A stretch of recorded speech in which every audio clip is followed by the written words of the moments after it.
Stock market opens back up today after the three-day weekend.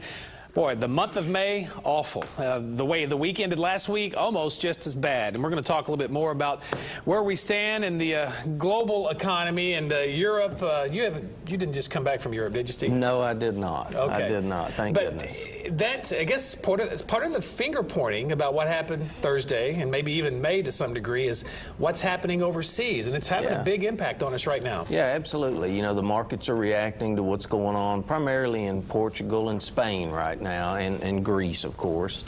And really what's happening over there is, I would call it a dichotomy between different ideologies almost. The socialist countries, and again, those are the countries referred to as the pigs, you know, whether you like that term or not, which Portugal, India, Greece, and Spain.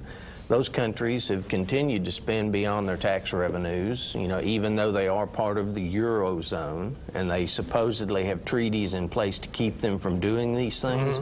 There's no real mechanism to put real restrictions in place to prevent that from happening. So these countries have continued to overspend, and they're in very dire straits right now as countries. Steve Darden, of course, with Williams Financial, and we're not a socialist country, but yet you see some similarities in the spending we're doing, kind of like Poland's and well, I do a little bit, and actually on the eastern part of Europe, you know, you mentioned Poland. Poland and the Czech Republic, I mean, they're actually very fiscally conservative countries, and they're doing very well in terms of their country economies.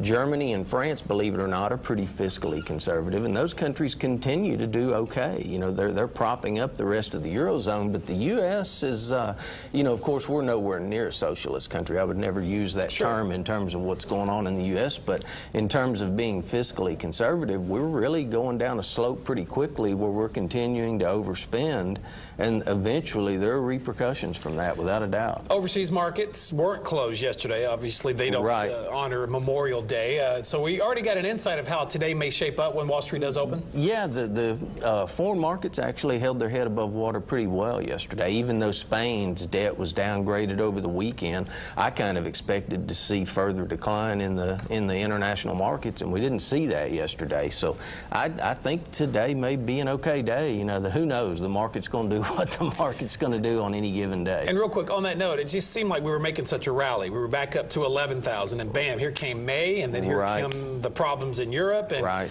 is it just going to give it a couple of months and we'll be back on the upslide again? I believe so. I mean, I really do believe so. I think a lot of what's gone on in the last 3 or 4 weeks has been an overreaction to what's happening in Europe. You know, Europe, they're a big part of the global economy. Wall Street overreact? Yeah, exactly. I mean, boy, it's a constant overreaction to the positive and the negative. You're right. Steve, good to see you, sir. Thanks, as always, Tuesdays, William Financial comes in, whether it's Steve or Tommy.